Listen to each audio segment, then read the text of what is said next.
Silakan. Terima kasih rakan penyampai di Angkasa Puri. Assalamualaikum dan salam sejahtera. Ini berita gembira buat penduduk di Pendang. Kementerian Pembangunan Luar Bandar KPLB telah meluluskan peruntukan sebanyak RM75 juta bagi menaik taraf Jalan Tanah Merah Guar Kepayang yang dijadual bermula tahun ini. Exco Kerja Raya Bekalan dan Sumber Air, Tenaga Pengairan dan Saliran Negeri Kedah, Datuk Suraya Yaakob berkata penaik tarafan jalan tersebut melibatkan jarak sejauh kira-kira 9.2 km. Daripada jarak tersebut, 5 km melibatkan jalan sambungan dari Guar Kepayang ke Sungai Tiang. Katanya KPLB telah melantik kontraktor bagi melaksanakan projek naik taraf tersebut dan kerja-kerja pembinaan akan dilaksanakan tahun ini selepas selesai beberapa proses dokumentasi akhir.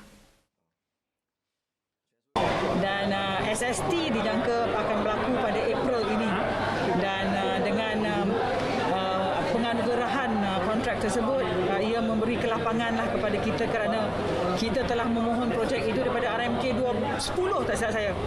Dah lama dah dan akhirnya kita dapat bangunkan kembali Tanah Merah dengan sempurna dan akan menjadi jalan pintas daripada Sungai Tiang ke Tanah Merah dan ke Alor tanpa menyesakkan Pekan Pendang. Ini yang penting kan. Kalau tidak Pekan Pendang tu kita nak leraikan trafik tu agak payah. Beliau berkata demikian selepas melancarkan program imunisasi COVID-19 kebangsaan peringkat daerah Pendang di Dewan Cenderawasih Pekan Pendang.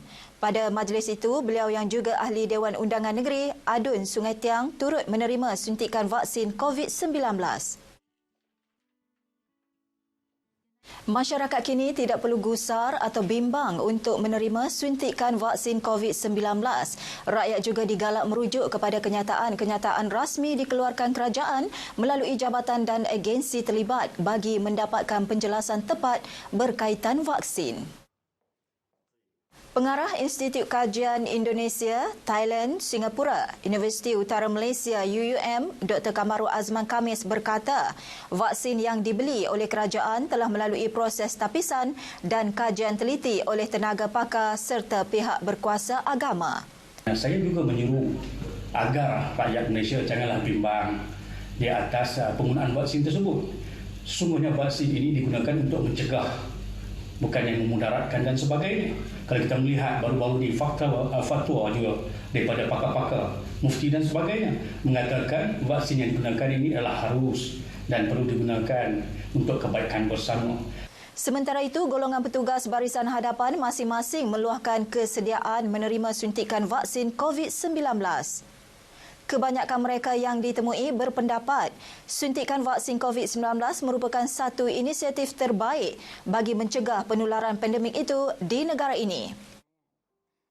Kami sebagai petugas barisan hadapan, terutamanya daripada negeri Kedah Darul Aman, siap sedia untuk menerima vaksin sebagaimana yang telah kita sedia maklum telah diterima di seluruh Malaysia, dan kami juga berharap semua masyarakat di luar sana bersama-sama kami untuk menerima vaksin demi kebaikan bersama seluruh dunia, khasnya negara kita Malaysia.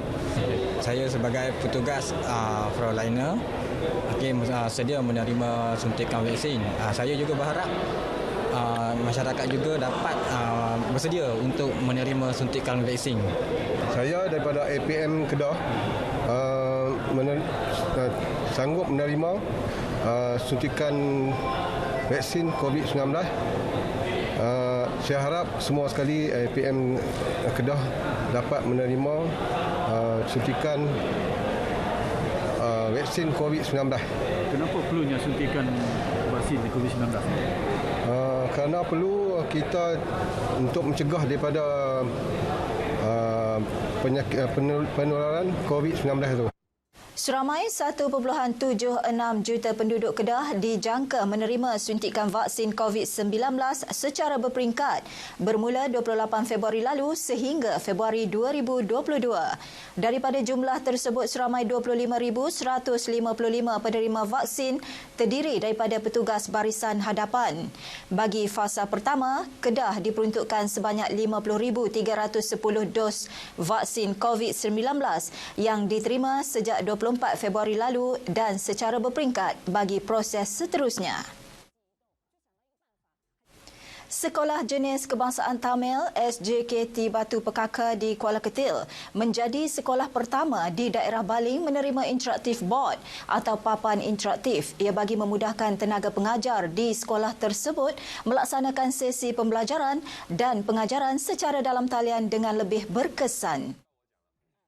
Papan interaktif bernilai kira-kira RM13,000 itu disumbangkan oleh Ahli Parlimen Baling Datuk Seri Aziz Abdul Rahim. Menurut beliau, papan interaktif tersebut akan memberi manfaat jangka panjang kepada guru dan pelajar biarpun sekolah telah dibuka semula secara berperingkat sejak Isnin lalu. Jadi ini salah satu cara yang bagus dan saya sememangnya encourage. Saya memang mengalu-alukan bukan sekadar sekolah jenis kebangsaan Tamil, sekolah kebangsaan pun. Tetapi saya ingatkan, berpuluh-puluh kali saya ingatkan kepada guru besar atau pengetua, jangan jadikan gajah putih. Jangan ambil kesempatan di atas kebaikan kerajaan untuk membantu mereka. Beliau berkata demikian kepada RTM selepas menyerahkan papan interaktif berkenaan di SJKT Batu Pekaka. Sementara itu, Guru Besar SJKT Batu Pekaka, Armutu Lachmi berkata, peralatan tersebut bukan sahaja akan digunakan oleh 150 murid sekolah berkenaan, malah murid-murid dari sekolah berdekatan juga boleh menggunakannya. Pertama sekali saya ingin ucapkan ribuan terima kasih kepada Datuk atas keprihatinan beliau terhadap sekolah ini, dan niat kami adalah untuk memberi peluang kepada anak murid di daerah Baling untuk peka kepada penggunaan teknologi ICT dalam pendidikan untuk membantu kami dalam era pandemik COVID ini menjalankan pendidikan secara online. Amat membantu kami di masa yang akan datang. Laporan itu tadi mengakhiri bahan berita dari negeri Jelapang Padi untuk petang ini. Dengan itu, Assalamualaikum dan salam sejahtera. Kembali bersama rakan penyampai di Angkasa Puri. Silakan.